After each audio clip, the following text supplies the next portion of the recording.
all of your work is a reflection of yourself. No matter what you get into, work that we do is a reflection of him. The things that I do is a reflection of me. I think everybody's work is a reflection of themselves, and everything becomes better the better that you become. People don't want to become better, or people don't want to improve, or people get to a point where they've had some success and then they'll hit a ceiling and they think that since I've had success right at this point in my life, I can just always operate at this level, not understanding that everybody around them there's some people around you who are continuously getting better, and they'll eventually pass you up.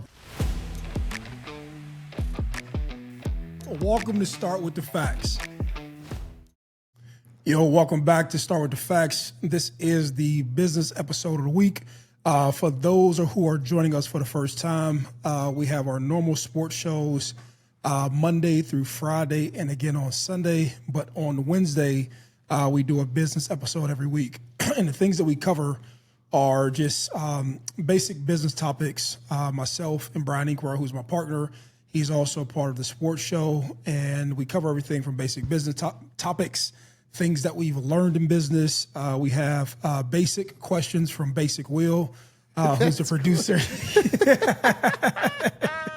Basic is crazy, bro. Planning in Basic is crazy. Yeah. So this is our second time doing this, and Will messed up the first time. So this is our second record, and I do have to criticize him every episode. I tell Will that I'm his number one hater.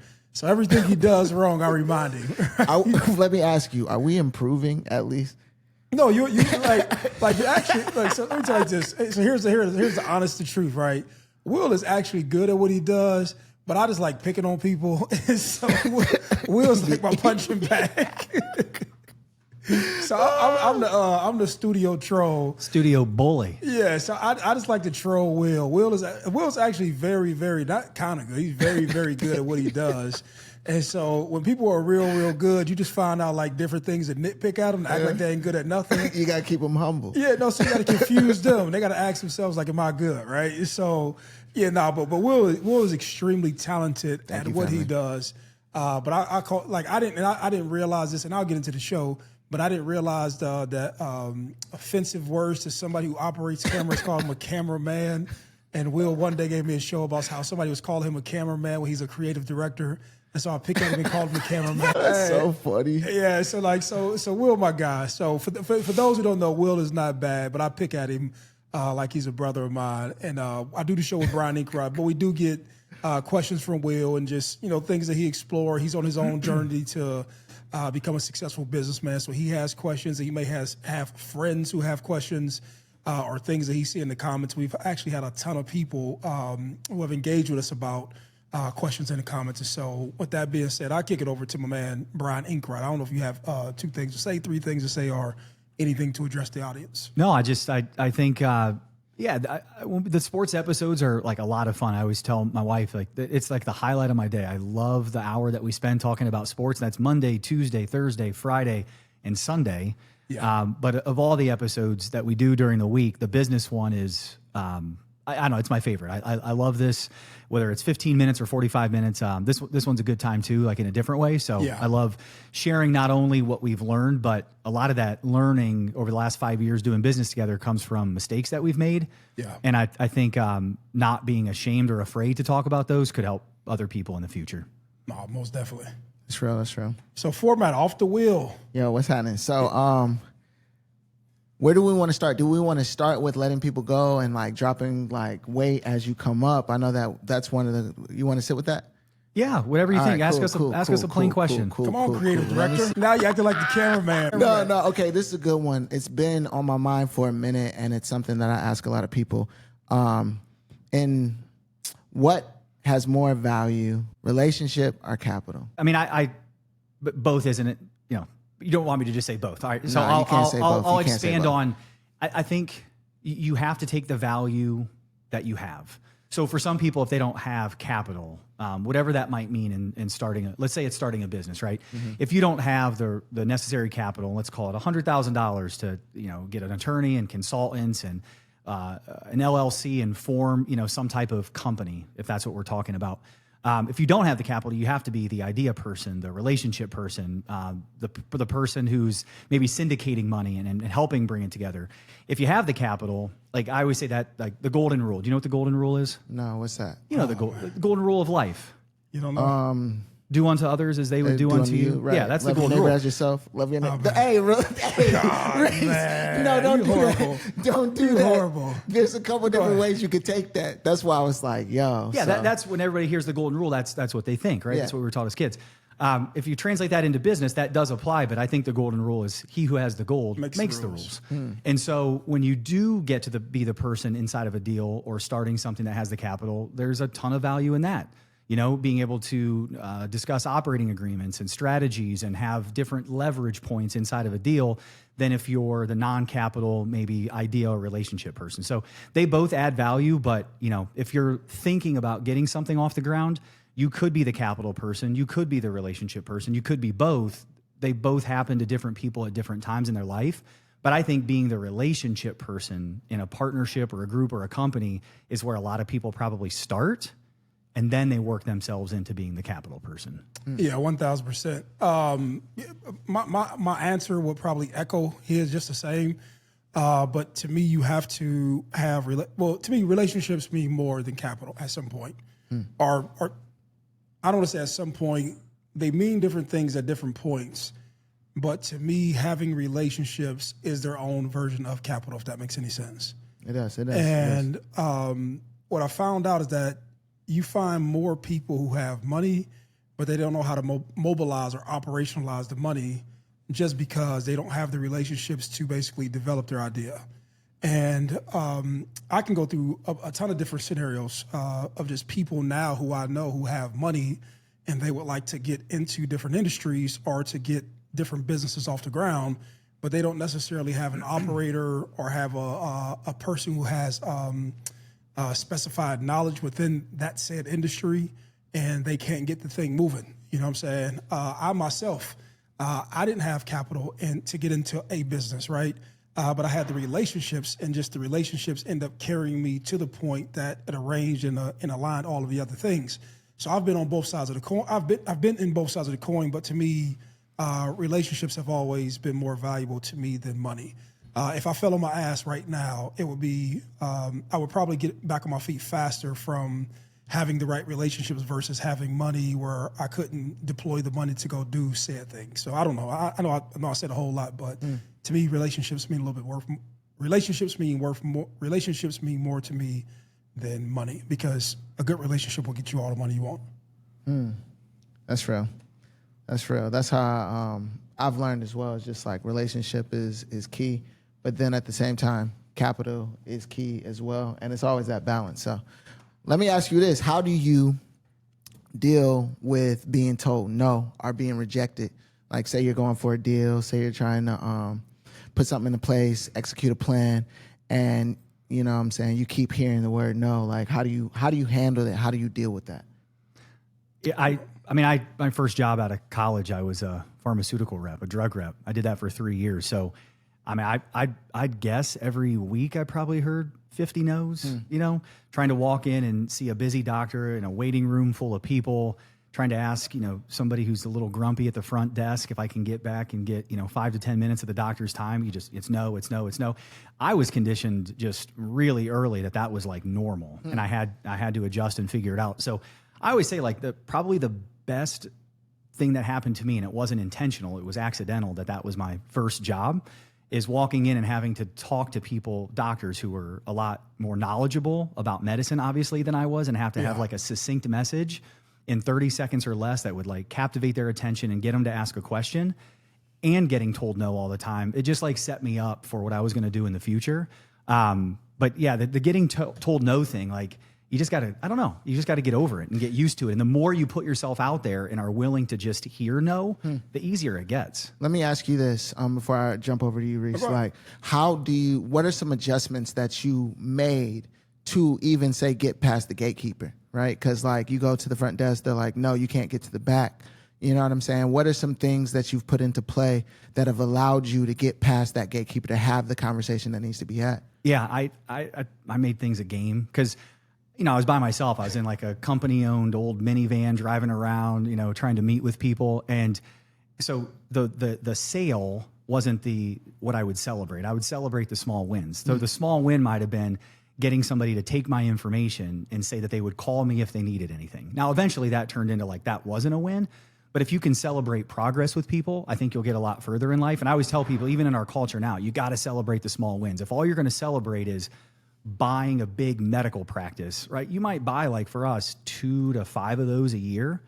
If that's all you're celebrating, it's a pretty depressing place. So I just adjusted my mindset to celebrate every win, no matter how big or small. And I think you'll set yourself up better for success. What about you, Reese? How do you deal with being told no? When I look back at it, the majority of the time I was told no is because I wasn't prepared for the thing that I was asking for. And I don't think most people want to admit that to themselves.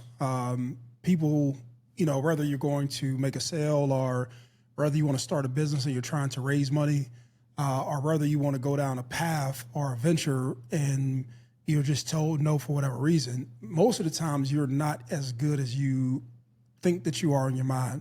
And people get like an innate feeling to say, I don't want to buy from you. I don't want to engage in services with you. Because when you do actually turn good, there's a confidence that comes off of you that you end up getting things at your pace. You know what I'm saying? 100%. And later on, you end up being as good as you are. But most people don't want to hear that. People think that since they have the idea of that they want to do something, they think that the world should just move out their way and, things should go well.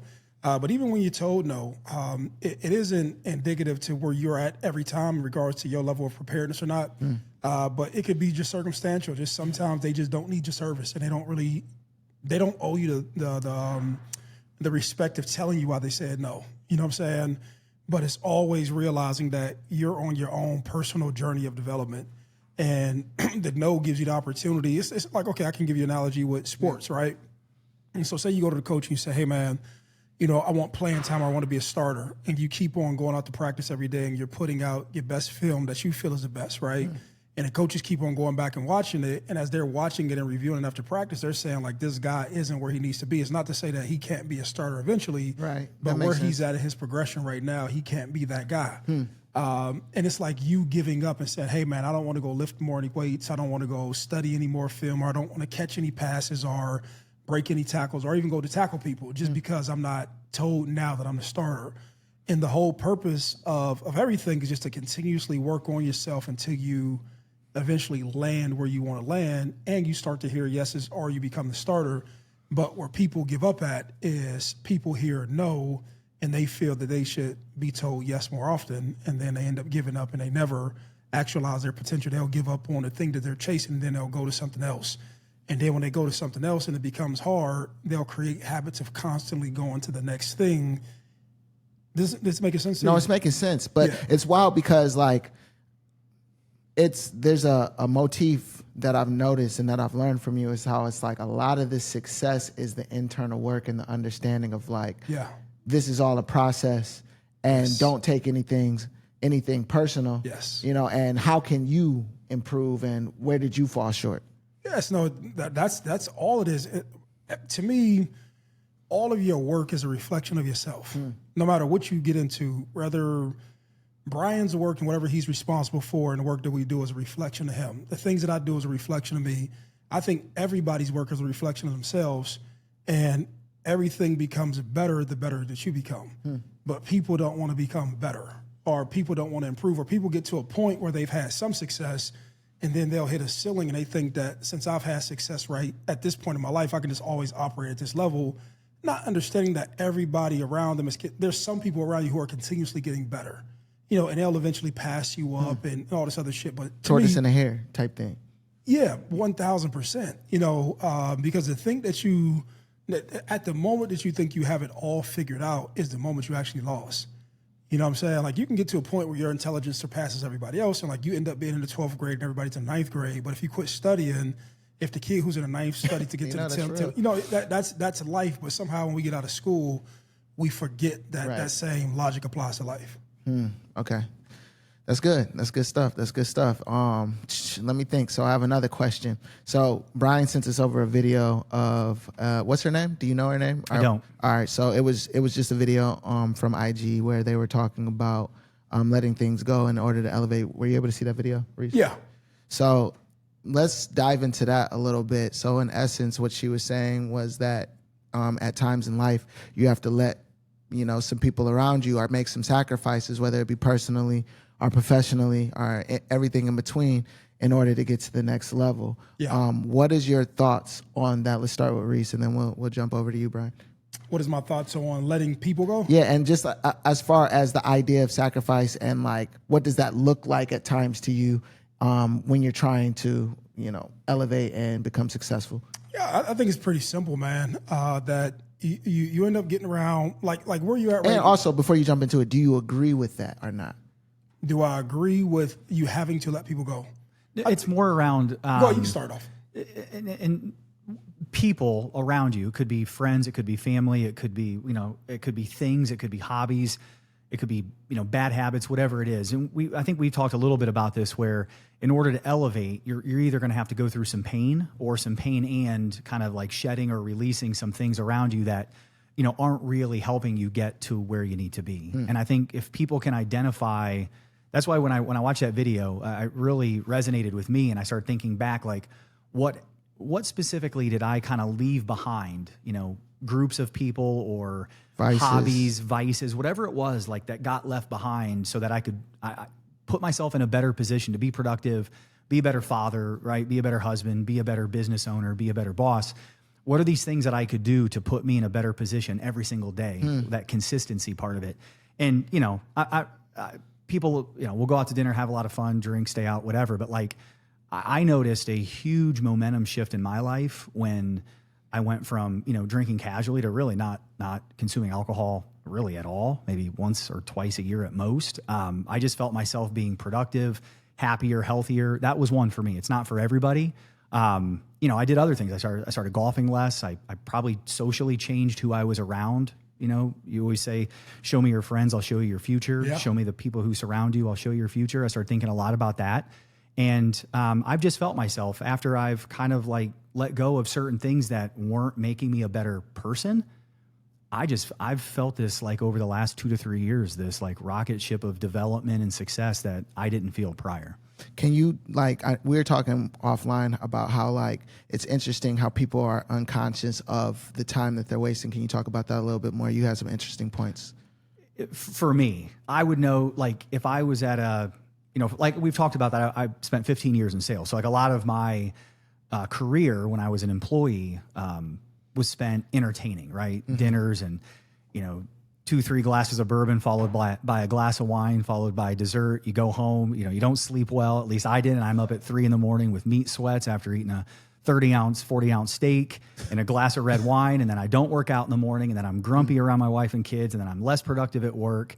And I'm unhappy, in that situation. And then, that starts to like cycle itself, right? 2, 3, 4 days a week. And I just found, after I focused on productivity, like we always talk about, how can we be the most productive we can be throughout the day, and like time blocking everything. I found like once I ditched that and just focused on productivity, everything started to fall into place, like just happier in every aspect of life. I'm not saying it's for everybody. But it is for everybody. No, I think people find like true happiness in that like social outlet. I'm a little more of an introvert. Like I would prefer to be like at home with my wife and kids watching a movie. If that doesn't make you happy, don't stop doing what you're doing, because you got to be happy, but figure out how to be more productive, I guess, is what I'm trying to say. Well, I guess when I was saying that it's for everybody, I mean, everybody can choose to develop themselves. Like, to me, Yes. it was beautiful hearing what you said, just because it was just what I was talking to Nick about, or not Nick about, to Will about, is that as you've developed yourself, everything else has become better.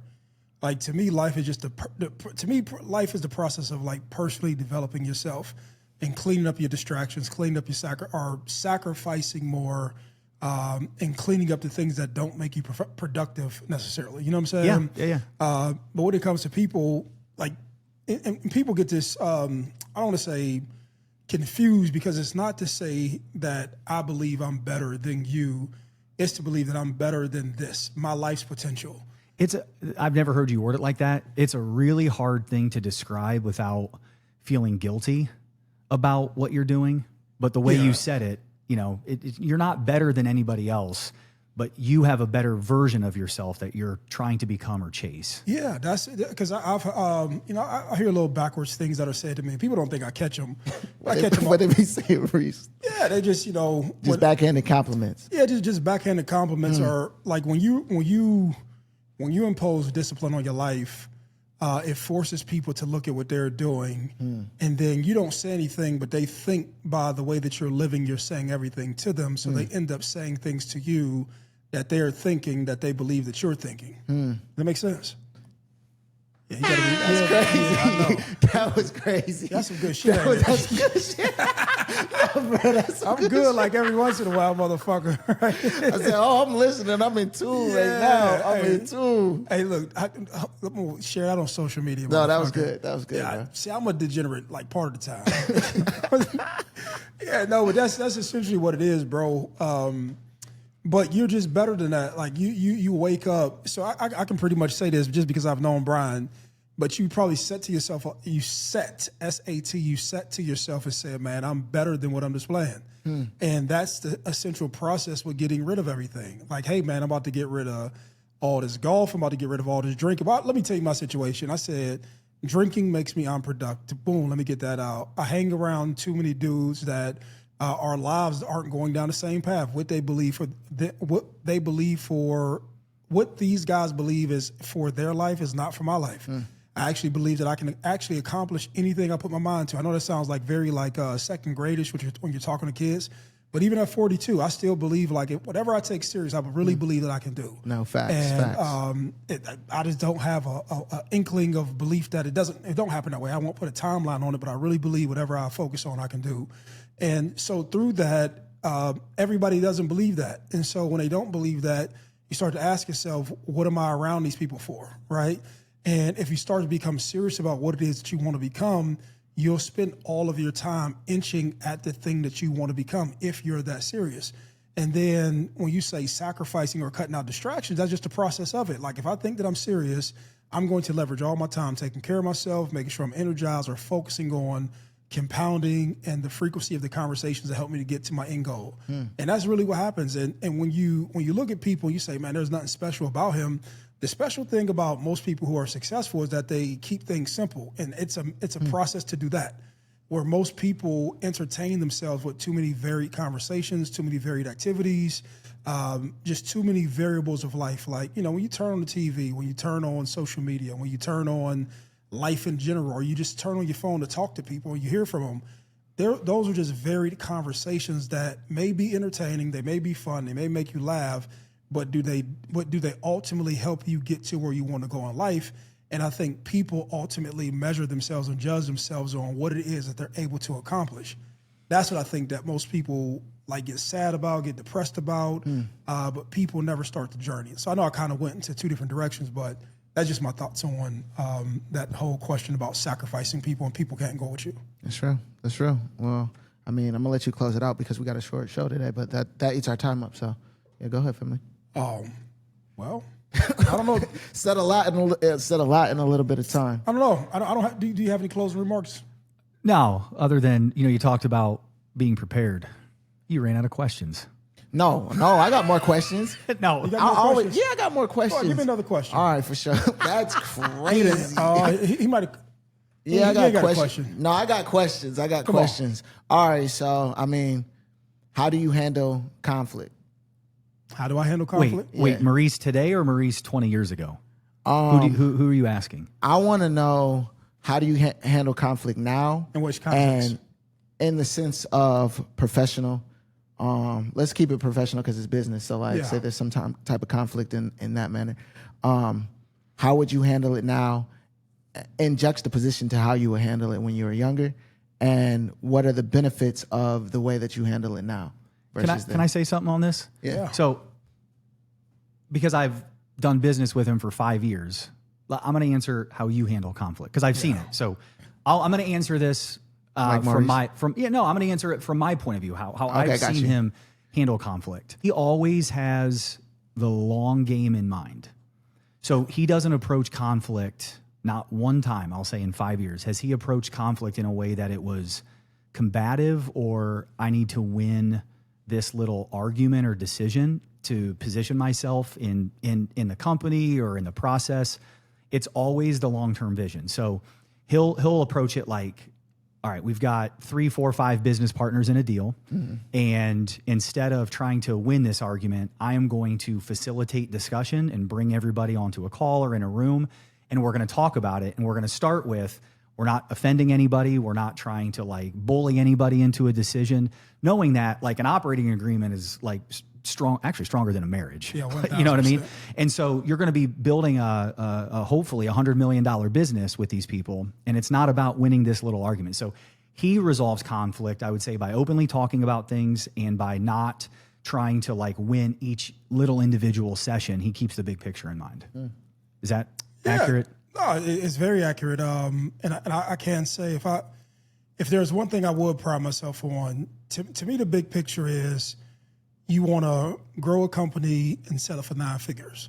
So I'm always weighing the decision because, arguments can go like you know how people, you ever seen somebody take a small issue and it turns into a big issue over time? Yeah. And that's business, that's life, that's anything. And I'm always saying to myself, like, is this worth it? You know what I'm saying? And just think about what you're ultimately trying to accomplish. There's not a lot of people who can get up and legitimately say that they're on path and on track to build, and you be down a track and a path to have a 9-figure business, right? And so there's nothing that I've done prior to this in my life that's ever positioned me for something like this. So with so many failures in my life before, part of failing is learning from experience.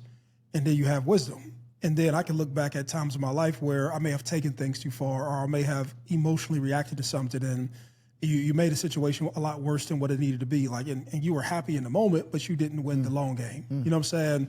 And so when we get into, let's say, I don't even want to call them disputes, but you get into opposing views of people, right? Because like nobody's actually wrong when they're bringing their argument at that moment from their vantage point. That's the reason why you're taking that position, right? It's perspective. Yeah, the only thing you're trying to do is they're trying to give another person information, and then sometimes they take the information and twist their position, or sometimes they know exactly what you're saying, and they just were like, fuck it, I just feel like still sticking with my guns. But then even in that moment, do you say, hey, man, do you lose in this moment? And lose isn't the right word, but do I concede to Brian and allow Brian to win to basically get to where we want to go? Because at the end of the day, when you get to where you want to go, nobody will even remember 2% of the things that you disagreed about. Everybody will be shaking hands, slapping shoulders, 'cause we won. chest bumping. We won. Yeah, that's the ultimate thing. But they'll remember the negative words that you said about them. Yeah, they'll remember that forever. Yes, but then I also think this where too many people are transactional, right? When you do business with somebody, I think business partners is a lot like marriage, right? And when you're younger, you can have a bunch of them, and it's like women. You can go ahead and mess around with a bunch of women when you're younger, and people can kind of come and go. But the older you get, you're like, man, let me kind of land with people who I plan on doing business with or have some sort of like rapport and relationship with, because there may be other things that you want to get in business too. So just prime example, right? When we first started this business, we had whatever money that we had to bring to the picture at that point. So what happens when you have triple, quadruple, 10, 20 times the amount of money? And you already have familiarity and you have a good relationship with people. Right, chemistry there. Yeah, so it's kind of like, with you and your wife or you and your girlfriend or whoever it is, like you're just in a different place. Me and Brian, the day we sell this company, we'll just be in a different place, and the assets you'll buy and the trust that you have now. Do I really want to be, you up 30, 40, $50 million and you now have to get in bed with somebody who you don't fucking know? You know what I'm saying? So you have to start thinking down the road to how you want to play this relationship in front of your face. You know what I'm saying? That makes sense. That makes sense. You hear where I'm coming from? Yep. And so I don't think people think about things like that all the time. Or if you find people who are very transactional, it kind of lets you know how they view life, how they view relationships, or just even being a good partner is like, yo, bro, like if you've been in a relationship with a woman for a long time, you're not getting your way all the time. That's life, and to me, that's good business. But for anybody who operates like that, they know like it's one and the same. So I don't know. That's my thoughts on it. Brian, how do you handle it? Like, what are some things that you put into practice? What are some theories that you practice? And I just think I'm nowhere near perfect, and so it's really easy for me. I don't do it. I try not to do it in a group setting. So if if I feel like we should change direction on some things, I'll have a one-on-one discussion with the person about it that the conflict, well, maybe conflict would be with. But I always just disarm people by reminding them of mistakes I've made. You know, hey, I approached it this way. It was the wrong way. I have no issue, because I think it just disarms people, where you don't come across as like everything I do is right, and this one thing that I think you're doing is wrong. I'll start by making it a little bit more about me and taking ownership on some things that I did incorrectly that they may have reminded me of. And I, in the same vein, you know, I do believe that if we, you know, turn the ship slowly with maybe this decision, I think it'll put the company in a better spot. It's not like sneaky. It's not a backdoor, you know, to get what I want, but it is nobody is perfect. And I'm not approaching you as if you did something wrong. I just think let's get another set of eyes on it. I've always found that to work. That's not new. I've just kind of always done it that way. But you have to be able to like be a little self-critical of yourself, right? And admit in front of people that you've done things wrong, and approach and wish you would have, you know, maybe sought advice along the way before you had made those decisions. Otherwise, that doesn't work, right? But I'll tell you this: I don't think people, if you've never openly admitted to you are wrong to people that you're in charge of, or that you lead, or that you're in a higher position of, if you've never done that, then you will never feel the positive effects of people feeling more comfortable to operate around you. Yeah. And I think there's a group of people who can't, for whatever it is, to save their life, admit when they're wrong. And they don't realize that you actually get more out of people, and they humanize you more, and they just have their bandwidth with dealing with you is a lot more comfortable. And that's why, like, it's really why I use a lot of cuss words and talk shit and just make people feel like super comfortable around me. Right. It's like, and, I'm you. We like, so one, there'll be a line where you say, hey man, there's a vision we're setting here, and these are the parameters and expectations and the standards of what we have to do. But by no means am I perfect. You know, am I perfect in doing all the things I do? I think this is the best approach from my vantage point. But if you give me information, I have no problem changing. And one of the things I lean on, and I say it all the time, is facts change, my position can change. And so if you out there and you want to take something with you that'll help you for the rest of your life, tell people all the time, as facts change, you have the ability to change your opinion. That gives you a honorable out, where you don't have to feel like you have to be right all the time. And there may be somebody who's working for you, or that works against you, or who doesn't have the same education that you have, who may have a better answer or a better solution just because they have a different vantage point with how they're perceiving the situation. So with that being said, you know, I actually, with that mistakes thing, I coach, you know, some kids basketball. I have 4 kids at home. I always say, if you could do that over again, like if there's a turnover in a basketball game, if you could do that over again, what would you do different? Trying to teach people at it, because it was something I struggled with, you know, until maybe 5-10 years ago, or let's say 5 years ago. The handling criticism or admitting failure. It's not something I guess I've always had, but since we've been in business and you've had to adjust to other people's like styles, I've had to come around on that and like really develop as a person to admitting when you're wrong, or admitting, you know, failure, or that you do make mistakes.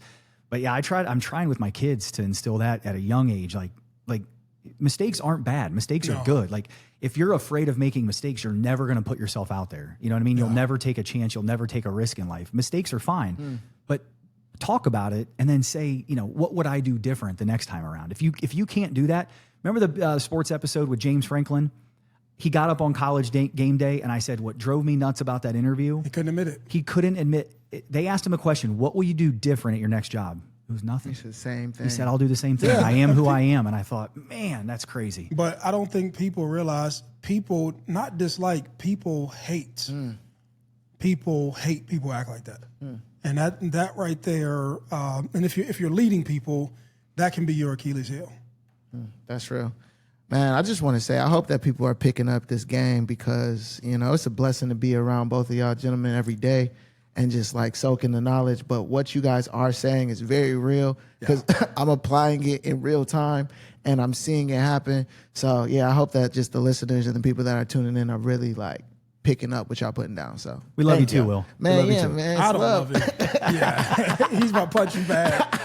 Will is crazy. Forever punching bag of the show. Man. No, but I'll be picking that Will. But like I said, if you have comments, or not comments, If in the comments you have questions and you would like them to be answered, please leave them. We'll grab them and we'll bring them, make them part of the show. We'll add them on to whatever questions Will has. And next week, we are going to start the journey and the path of starting our own business with $2,000. And if you haven't listened to that one, go back to the episode before this, last Tuesday or Wednesday, something like that, to where we're going to teach you all how to start with modest means of $2,000, turn 2 into 4, 4 into 8. We doing 2? We doing 2? I thought we'd start with $2,000. I don't know. That's cool. Yeah, that's whatever. cool. That sounds great. What was 2,000 sounds good. Yeah. That's a good number. And if we that's a good struggle number. with, I'm about to say, and if we struggle with a legit business, we're just gonna buy some drugs. No, that's crazy. Yeah, we're gonna get busy. We're gonna get, One way or another. one way or another, we're gonna flip this money for y'all. Somebody in the comments said the last time you said that, you put the camera on me, and they said I started to sweat. And I said, you were absolutely right. Yeah, we're gonna blame the white guy. So, but that being said, every day, 3 p.m., Monday through Friday, and on Sunday, catch us right before the pregame of all NFL games on Sunday, 6 a.m. And this is the business episode. We'll start with the facts.